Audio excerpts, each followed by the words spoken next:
All right, so I got to see Turbo Rogers up close and personal last night at Crampton Bowl. Let me tell you what I thought about it.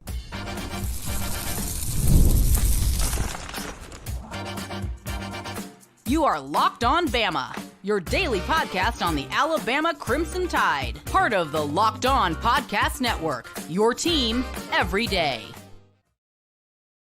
Hey, everybody, and welcome back into Locked On Bama. Luke Robinson with the AHSA Radio Network. That's me. Jimmy Stein with BamaOnline. Well, that's normally him. But you know what? It's Jimmy's anniversary today, and that needs to be celebrated that he found a woman to put up with him this long. This episode is brought to you by Ultimate GM. I'll tell you about Ultimate GM here in just a bit, and we got a lot to talk about, so I wanted to go ahead and just do a show.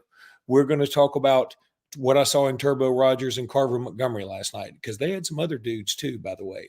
We're going to also talk about other AHSA scores. We're going to talk about depth chart predictions and FSU and Danny Kannell. Let's do a welfare check. But we're going to start off with what I saw last night at Crampton Bowl from Carver Montgomery, as I better pause the TV behind me as I can see it in the reflection, but that's okay. All right, Carver Montgomery, they defeat Vestavia pretty easily. It was very clear that they were the better team, first of all.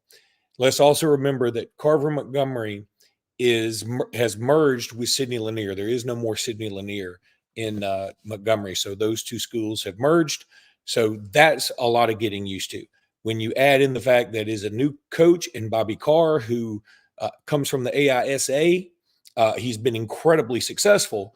But now he's going to Carver Montgomery, which has been 6A for a long time. They just moved up to 7A. So, and then the best player on the team is Turbo Rogers, and he's brand new. He hadn't been there before. He's been at Pike Road, been at IMG. Now he's at Carver. So there's a lot of new stuff going on over at Carver Montgomery. And I expected there to be some growing pains, right? I didn't really see a lot. They got some dudes. Now, they're gonna have their growing pains as the season goes along in 7A. But let's start with Turbo Rogers. I like him. Do I think he's AK Deer? I do not. I don't mean that as an insult. AK Deer is either the first or second best running back in the country. So what Turbo Rogers reminded me of, and by the way, he had a nice night. I think in the title I'm putting he shines, and he did shine because he had about 170 total yards of offense. He had, I think, 9 catches for 80-something yards. Ironically, as a running back, he only had 2 carries for like -2 yards. That was very weird, but they don't give him the ball in that capacity, obviously, with only 2 carries.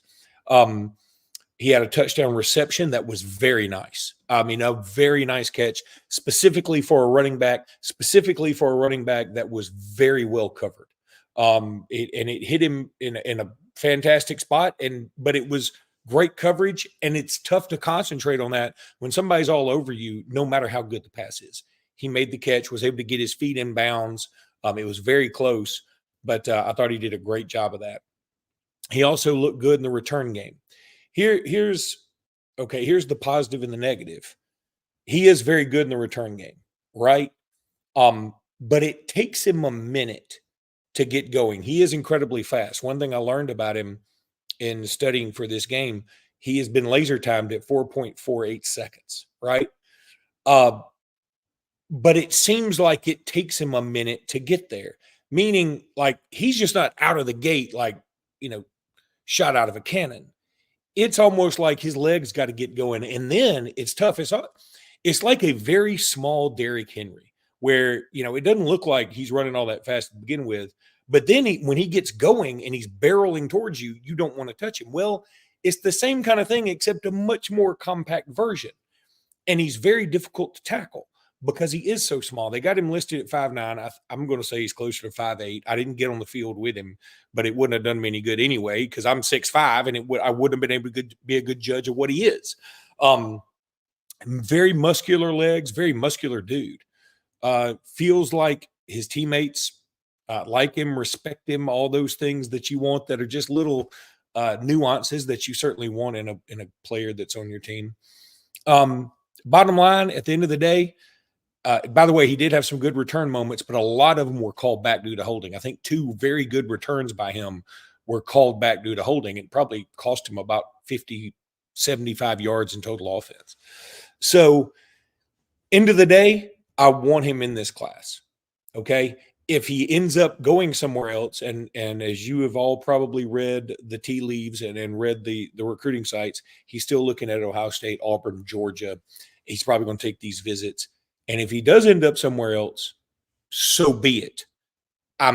It's not devastating, but I want him in this class. I think that he's sort of a mixture between Kendrick Law and Keith Mixon. And I'm taking some of you guys back. I think Keith Mixon was like in 2013. He was from Shades Valley. I loved that kid. I really wanted Alabama to offer him. He went to Mississippi State, and then he ended up transferring somewhere else, and it never really panned out on the football field, I don't think. But I really thought he was going to be a diamond in the rough. I loved him at Shades Valley. So when I say he's a hybrid of Keith Mixon and Kendrick Law, I'm giving him a compliment, I promise you, because I really like both of those guys, especially on the high school level. Maybe it doesn't pan out. Kendrick Law hadn't really done anything on the collegiate level yet either. So, I mean, I know we're all hopeful, but it can be looked at as a negative, I guess. But I'm really treating this as a positive. I like this kid a lot. Would love to have him on this team. I hope he's a part of this class. And, there it is. Now, TK Norman, who plays for Carver, he is committed to Texas A&M. Long guy, long strider, pretty fast. He had one bad drop, but he also had a long touchdown catch where he just toasted his defender. He's a 3-star, and I think that's where he needs to be, is a 3-star. I think he can eventually certainly help Texas A&M. I understand why they're recruiting him. I also understand why Alabama apparently isn't quite as much. Then their quarterback, TJ Russell for Carver, that's somebody to keep an eye on. Man, when he's hot, he's good. He was really hot for a while there, and then he cooled off. And I thought Carver made some coaching errors in terms of they could have run the clock out, but I feel like they were just still trying to run their offense. And it gave Vestavia a hint of a window to come back, but Vestavia kept throwing interceptions. I think they had 4 in the second half. Carver had like 2 6'4" guys in the defensive backfield, and Vestavia is starting a brand new quarterback who got hurt, and so the backup comes in, and that really hurt them. So a couple other AHSA notes. First of all, prayers up to the young man who was hurt in the AISA game, and at last word, it doesn't appear as though he's going to make it. He injured his head. I'm told that he got injured, and maybe he landed wrong, and then somebody landed on top of him wrong, and then he got up and started walking, and then he just sort of hit the ground again. Obviously rushed to the hospital, and I don't even feel comfortable giving out names and all this. You'll be able to see all of this, and my heart aches for that family. And at last, my last report from somebody who does know them was that it's looking very bleak. Yeah, the school had actually put out something about how he had passed, and at that time it was a little premature. He had not quite passed, but it was getting to that point, and I'm afraid that's where it's going to wind up. And Lord, I don't know what to say. We're all loving this game of football, but there are some dangerous things that can happen, and so I'm not going to be a downer for everybody, but prayers up for him. And couple other things. EJ Crowell for Jackson. They played Saraland. He had a great game, like over 200 yards. He's a 2027 guy, running back, very powerful. KJ Lacey committed to Texas, but I like talking about him from Saraland. Had 4 TDs, another good night. Cedarian Morgan for BRHS. He's a 2026 guy. They lost, but he had a touchdown. They lost to Opelika. He had a touchdown. I know a lot of people actually, because this game was in Ellick City, that watched that game. They were always impressed with Cedarian Morgan. They weren't blown away necessarily by Malik Autry, who's on at least on one side a 5-star committed to Auburn, but I think he's a good player too. And Cedarian was sporting Alabama gloves for whatever that means. At the same time, there's some Auburn people that have just put in crystal balls for Cedarian to commit to Auburn. I do know he comes from an Alabama family, so that may help I don't know. I certainly hope he ends up in Alabama's class. Tanks Jones for St. Paul's also scored the game-winning touchdown in overtime. This is another 2026 guy, one of the best players in the state of Alabama for 2026 at Alabama is certainly recruiting. So we'll have more on this, but AL.com is going to like a paywall for their recaps of a lot of the games, which I think is just terrible because that was a great way to catch up on everything. Their coverage is fantastic. And I understand they got to, they've got to make money, but boy, it really puts a crimp in the style of everybody who's just like, hey, just tell us about high school football. I really don't like that, but regardless, we're going to go to a break now. And again, these transitions, these segues may be a little bit more difficult for me because I don't have a partner in crime. So just bear with me. And allow me to tell you about Ultimate GM. This is a lot of fun. This is a brand new sponsor. We truly, truly appreciate their coming on board. Hey, I want to take a moment and give you a heads up about a brand new mobile game that I think you're going to love as much as I do, and that's Ultimate College Football HC. It is an amazing game and simulation. You get to step into the shoes of a head coach and lead your college football program to glory. You can imagine actually being the head coach of Alabama or Ohio State or Florida State, because you probably would have made some different choices today. Ultimate College Football HC is completely free, has no ads, and is 100% playable offline.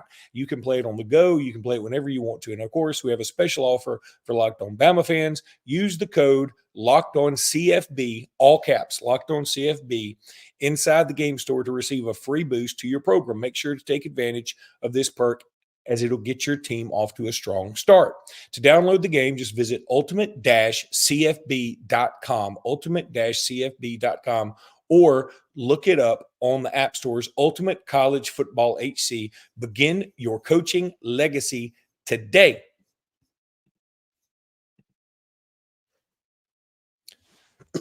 Okay, got to talk about the beginning of college football. First of all, it was great for game day to have Nick Saban on. I thought Nick Saban did a tremendous job. By the way, somebody just asked, where's Jimmy? If you didn't catch the beginning of the podcast, Jimmy is having his anniversary today. He told me the only pass he could get for today from his wife was to watch the FSU Georgia Tech game. So he didn't have time to do a podcast today. So, but I there was so much news that I wanted to come on with something. Okay, so Nick Saban, I thought, was tremendous. We all knew he would be, right? He's born to do this. In fact, I would say Nick Saban's kind of born to do anything. Whatever he wants to do, he could do it. I really hate it when people tell me Nick Saban failed in the NFL. No, he didn't fail. He ended up leaving. I think he would have ultimately been successful because he's always ultimately successful because he's the most driven cat that's ever lived on this planet. So, He did a marvelous job today. He also basically called his shot to get, saying, hey, Georgia Tech's watch out.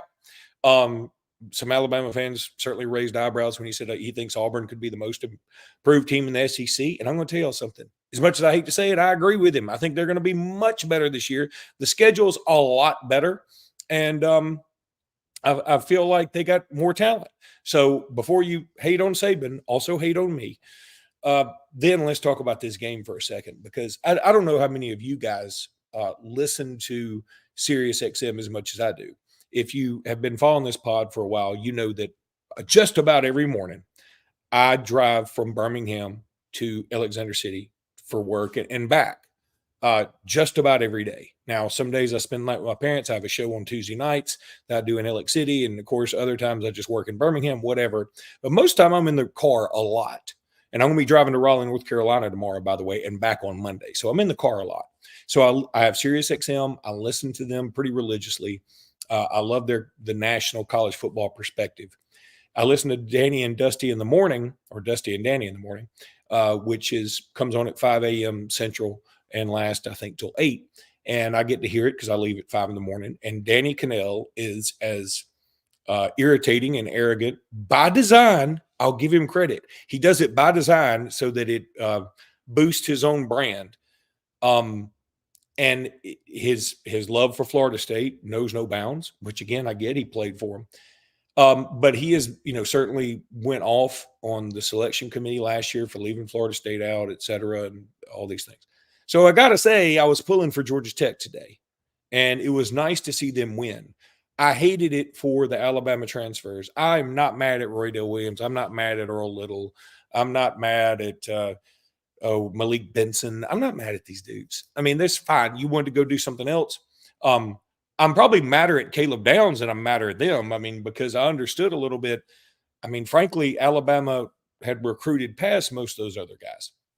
So, I do hate it for them that they lose. At the same time, I mean, how can you not be happy as an Alabama fan that Danny Kannell's crying a little bit, right? I think that certainly helped add to it. And it's just college football. I mean, here's Brent Key, a guy stepping in, by the way, a Birmingham native, former coach at Alabama, super guy.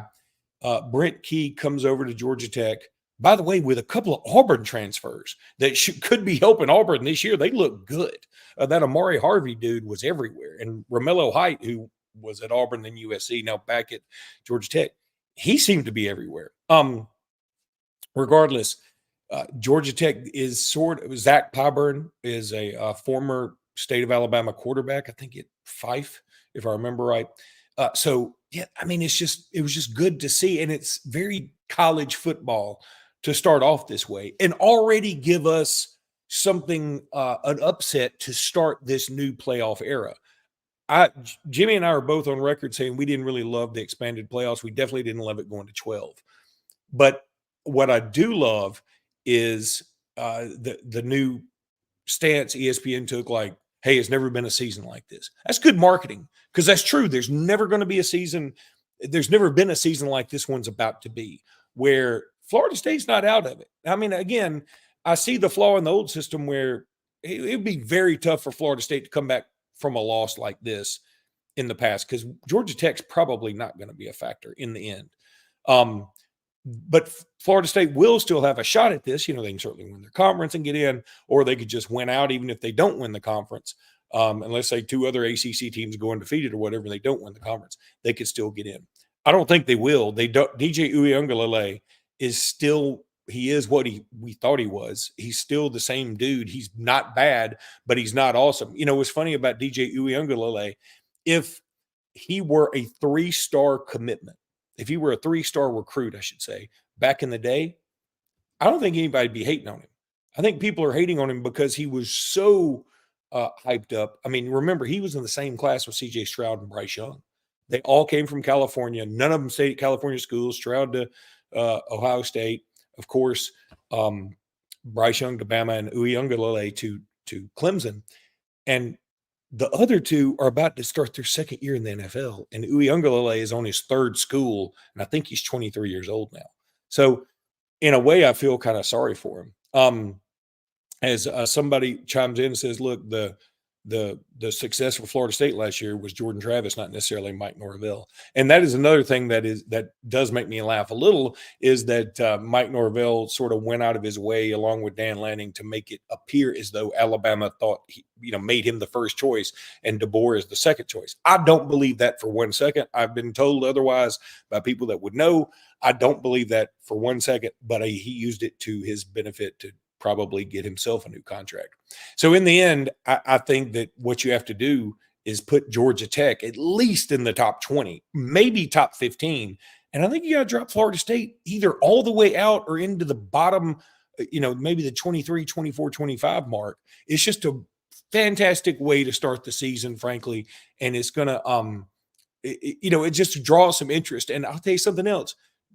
Bully for Ireland, because they showed up at game day. They had a great atmosphere. It looked like everybody was having a blast. Miss Terry was dancing. Everything was going great. And they ended up with a great game. And the weather was pretty doggone good for Ireland. They kept making all these points about how, Ireland weather, it is what it is. But the weather looked pretty good. So overall, huge success. And I thought that that was a lot of fun to watch, and what a great way to kick off the college football season. All right. Do want to talk a little bit about what BamaOnline came out with their depth chart predictions. We won't go over the obvious ones. I mean, yeah, Jalen Milroe is going to be the starter. Who would have thunk it? But we will talk about some of the ones that maybe we need to question. But it's time to talk a little game time. I love game time. I've used it a gazillion times.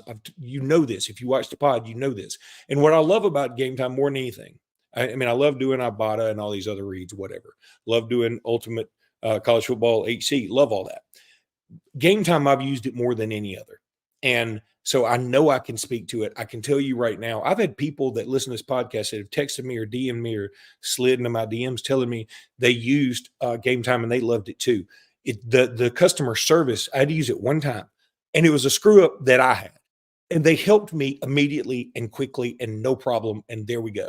I've tried that with other things, with other ticket places, and frankly, just didn't work out so well. So game time I've used for Major League Baseball, World Series I've used for college baseball, college football, NFL, NBA, college, everything. And at concerts, and got my Wisconsin tickets from them. Love it. And I would say go download the Game Time app. It's totally free. The prices are incredible, and you can see where you're going to be sitting, like the actual view. It's not just like a view of your seat. It's like you're in your seat and you're looking out on the field. So I know what I'm going to be seeing when I go to this Wisconsin game, and it's going to be nice. Go download Game Time today. Use code LOCKEDONCollege for your first time, and you can get $20 off your first purchase. That's pretty doggone good. So go check out Game Time. I promise you won't regret it.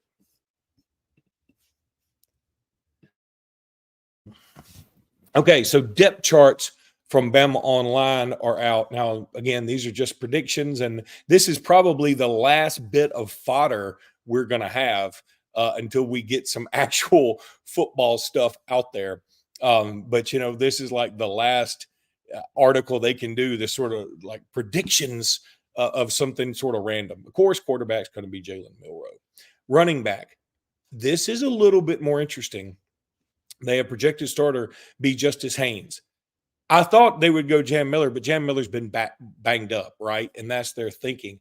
I swear I believe this, and I just drafted Justice Haynes in our college football fantasy draft because I think Justice Haynes is going to end up being RB1. I really do. I like Jam Miller a lot. Just love what Justice Haynes brings to the table. Now, wide receivers, again, I think it's pretty chalk. Jeremy Bernard, Kendrick Law, and Kobe Prentice, with Ryan Williams, Emmanuel Henderson, and Cole Adams being the top challengers. And then of course Jalen Hill's in reserve, but he won't be playing this year. Bubba Hampton, Jaron Hamilton, Amari Jefferson, Caleb Odom, and Rico Scott also there. I'm going to go out on a limb, and I'm going to say by the end of the year, Ryan Williams is a starter along with Jeremy Bernard.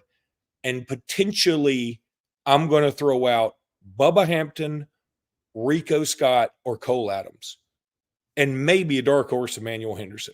This is not a shot on any of the other guys they're saying like Kendrick Law, Kobe Prentice. I think they will get plenty of reps. I just feel like those guys have more potential. Now, Kobe Prentice has been very good for Alabama. Has he been an all-timer? No, he hasn't, but he's been very good. Maybe he takes another step up with this new staff. That certainly could happen. Same thing with Kendrick Law. Jimmy and I talk about Kendrick Law as much as we talk about anybody not named Jalen Milroe or Ryan Williams on this podcast because he's an enigma. I brought it up last night even on the podcast, on the broadcast, I think, that, hey, the thing about Kendrick Law, we all love him. And you look at him and you go, oh, my God, this guy's a specimen. But the best play of his career so far is a touchdown that was called back in the Iron Bowl last year. And so when that's your best play in a couple of years, you're sort of like, okay, what do I really know? Again, though, I feel like he could explode in this system. And that's another reason that I'm sort of high on Turbo Rogers, because I feel like he's got some Kendrick Law in him. And I want to see how this staff uses Kendrick Law. And that may even sell me more on Turbo Rogers. So, but in the end, y'all know how I feel about Ryan Williams, and Jimmy feels about the same way about him. I mean, we just feel like he's going to be too good to leave off the field as much as possible. Tight end, CJ Dupree, obviously. I think that's sort of a no-brainer. Robbie Oots and Josh Cuevas, Danny Lewis, Tyler Lockwood, and Jay Lindsey. I think it's going to come down to more. I think Robbie is going to be more H-backy, kind of go in there in some really specific situations. I think we see a lot more Dupree Cuevas, and I'm going to say Danny Lewis. I think Danny Lewis could have a breakout year at tight end. The lineman won't spend as much time discussing it. I know a lot of people, it just doesn't sell tickets as much. Super important. I know how important they are, but it doesn't move the meter for most people when you're talking about a podcast. Tyler Booker, obviously. Brailsford, obviously. And Jaden Roberts, obviously. I saw something on an NFL draft the other day, and they were talking about Jaden Roberts, and they said, this dude may move up the boards in a big way. So look for that possibly. Let's hope he has a big year. Caden Proctor, Wilkin Formby, again, sort of chalky because we sort of knew that's where that was going to end up. Now, defense, also pretty interesting. They had some that, stand out a little bit when you're talking about Bandit, Jamarian Latham, and it said he's the starter. And then they got top challenger LT Overton. I'm going to make a prediction. LT Overton starts. And if it's not game one, it'll be game two. I really believe that. Now, the reserves, Jordan Renaud and Keon Keeley, man, I love this position. I love the names at this position. Boy, we got to get some production out of each one of those guys, though, right? I mean, Jamarian Latham's had a nice career, a very nice, solid career. But we would love as fans to see somebody really take that position by the reins, I think. Defensive tackles, Tim Keenan, Tim Smith, and the top challengers, James Smith, Damon Payne, Jaheim Otis. I'm, again, going to go out on a limb and say James Smith ends up starting more games than he's the reserve. Now, I don't know when that's going to happen because I feel like initially it will be Tim Keenan, Tim Smith, sort of the elder statesman. But I think James Smith's the light's going to come on for him this year. Then, of course, you got Edric Hill, Hunter Osborne, Jeremiah Beeman, and Isaiah Fanga. I love saying Isaiah Fanga. Then at Wolf, Q Robinson. I think that is sort of a no-brainer. Keanu Coote and Quay Rusall, Yanzi Pierre, Jay-Sean Ross, and Noah Carter listed as reserves. I think we don't see much of Jay-Sean Ross this year. I think we could see a little Noah Carter. I would like to see some Yanzi Pierre I think he can be unleashed. Let's get him out there. I hope the light comes on for him. I do think this sort of stays chalk, what they've listed here for the entire year. Boy, I've said chalk a lot in this podcast.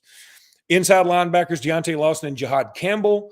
It's the best inside linebacker duo in the country. Prove me wrong. Top challengers being Justin Jefferson and Jeremiah Alexander. Jeremiah Alexander would be the one guy, if you can say, I don't know these, I would predict him to be the breakout this year. You asked me, hey, Luke, who do you want to break out on defense? For me, it's Jeremiah Alexander. I mean, I'm ready for one of the Thompson kids to really start shining for Alabama. It hasn't happened yet. I love Thompson as a school. They looked good the other night, even in a loss. Jared Smith looked good, and Anquan Fagans, unfortunately, both committed to Auburn. They look good. And then there's Justin Okoronkwo, Sterling Dixon, Caden Jones, and Quentin Reese. I haven't heard a peep out of Quentin Reese in this fall camp. Shocks me a little bit. I love QB Reese. I love that kid, and I want him to do well. Justin Okoronkwo, we've heard a lot about. He doesn't always know where he needs to be, but when he gets there with a bad attitude. Projected starters at cornerbacks, Damani Jackson, Deshaun Jones. Top challenger, Xavier Brown. I'm going to make another prediction. By game 2, Xavier Brown is a starter. And then, of course, you got Jaleel Hurley, Jalen Mbakwe, and Zay Mincy. It feels like Jaleel Hurley needs to make a move, doesn't it? It does to me. At Husky, Devontae Smith, and challengers, King Matt, Red Morgan. I think Devontae Smith holds on that job the entire year, barring injury, but Red Morgan, he fights for it. I really believe that. He has had a great fall camp. Then there's Malachi Moore and Keon Sabb, no-brainers. And Bray Hubbard, Cameron Howard are two guys that are top challengers. And the reserve is Dre Kirkpatrick Jr., what they have listed. I think Dre Kirkpatrick Jr. could end up being a real dark horse to play a lot this year. That kid just has a nose for the ball. All right. That's going to do it for today's podcast. Y'all go check out Locked On College Football. My man Spencer does an amazing job with that. And Jimmy and I have both been on it a lot. Hey, thank you guys for bearing with me doing this solo. I'm just sitting at home. I'm got to get an MRI Monday afternoon, by the way. And so there's not much I can do. My knee is swollen. Hopefully I hadn't torn a meniscus, but I probably did. And at 51, that's bad news.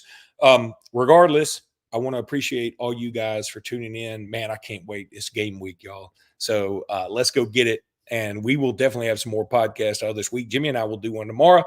And until then, roll tide, everybody.